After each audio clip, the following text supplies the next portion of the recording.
Hello,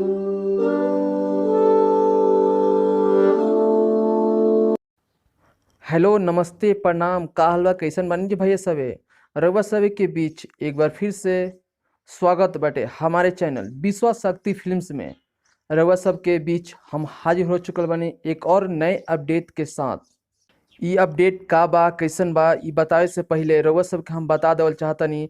अगर रउआ सब चैनल पर नया बानी जाता, चैनल के सब्सक्राइब कर जा और बेल आइकन के दबावल ना भूलम जा।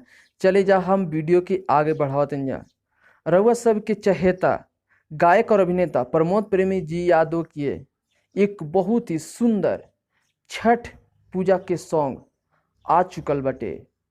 आज सुबह 6:45 बजे वेब म्यूजिक यूट्यूब चैनल से जवन गाना के बोल बाटे दियरिया पिया हो, जेकरा के अपन मधुर आवाज से गईले बड़े प्रमोद प्रेमी यादव जी और गीत के लिखले बड़े हर बार की तरह इस बार भी कृष्णा बेदर्दी जी और म्यूजिक से सजीले बड़े आर्यन शर्मा जी और रिकॉर्डिंग कल गई बा यादव कुल स्टूडियो आरा से, जौन गीत के डायरेक्ट आइडियो में शूट कल गई बा। अगर रउआ सब अभी गीत के नहीं जा सुन ले तो जाई जा web music YouTube channel search करी जा और गीत के भरपूर अपन अपन आनंद लीजा और प्यार और आशीर्वाद दीजा।